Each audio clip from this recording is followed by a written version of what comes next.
Welcome to today's Canary Report. Markets are showing a classic case of divergent energy. Nasdaq surging while the real economy sector sputters, with gold and defensive names stepping into the spotlight. Let's see what our canaries are telling us. The spec leaders show a tale of two worlds. XBI surged an impressive 2.9% as biotech investors capitalized on recent FDA momentum and earnings beats from major pharmaceutical companies. However, SPHB took a heavy hit at 2.92%, suggesting that speculative capital is selectively rotating rather than broadly expanding. The mixed performance across ARKK 0.39, MAGS 1.6, and XLY 0, 56 MIs indicates that active managers are still under pressure while passive spec vehicles find their footing. This selective aggression aligns with the news about JEPI investors missing out on 21% in gains. Capital is being redistributed from income-focused plays into higher beta opportunities, where momentum can be captured more quickly. Credit markets remain remarkably stable, which is a welcome development given recent volatility concerns.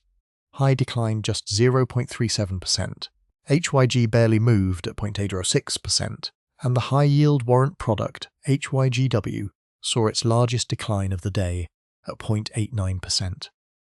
The yield environment appears to be holding steady without signs of stress or repricing.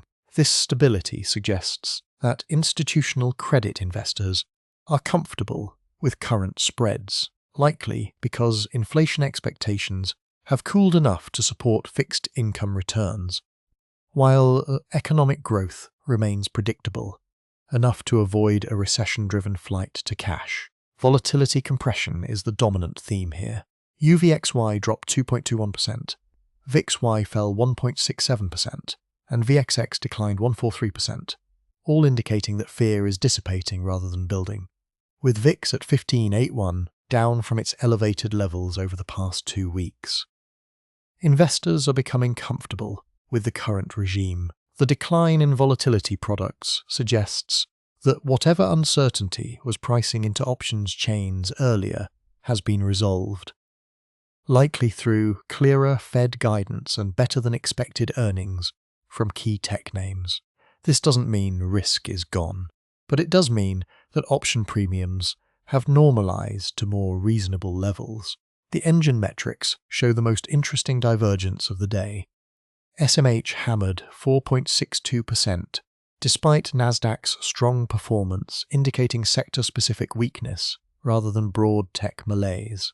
IYT held flat while RSP gained 0.75%, suggesting that mid-cap industrials are finding support as investors rotate away from mega-cap semiconductor exposure.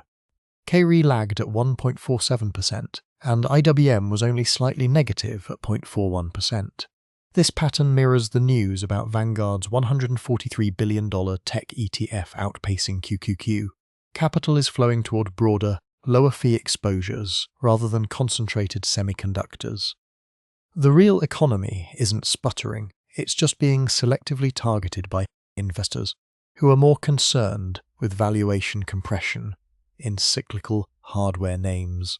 Safety found a home today as GLD surged 2.12%. and XLP gained 1.97%, indicating clear defensive rotation. TLT was essentially flat at 0.06%, while bond nudged up 0.17%, suggesting that bond investors are waiting for more conviction before committing to duration. This rotation makes sense in the context of SMH's weakness. When semiconductor leaders underperform, capital naturally flows toward assets with lower correlation to cyclical tech. The gold surge is particularly noteworthy, given its 1.49% gain. This represents a classic safe haven response, without a full-blown crisis unfolding. Investors are hedging their positions, rather than fleeing them entirely. Today's market tells the story of capital rotation in action. Nasdaq gains reflect confidence in long-term technology trends, while SMH weakness and defensive flows show investors recalibrating for near-term volatility. The fear gauge is compressing, credit is stable, and real economy sectors are showing selective strength. What connects these dots is that institutional money is becoming more surgical, rotating out of overvalued semiconductor names into broader tech exposure through lower fee vehicles like Vanguard's flagship ETFs, while using gold and consumer staples as insurance against cyclical downturns. The 13.21% missed gains for JPI investors highlight that income-focused strategies are underperforming in this regime, suggesting capital will continue favoring growth over yield until earnings momentum stabilizes across more sectors. That's your Canary Report for today. The divergence between Nasdaq strength and real economy weakness suggests we're in a transitional phase where selective capital allocation is outpacing broad bets. Exactly what active ETFs like SPY might capture as mentioned in the headlines.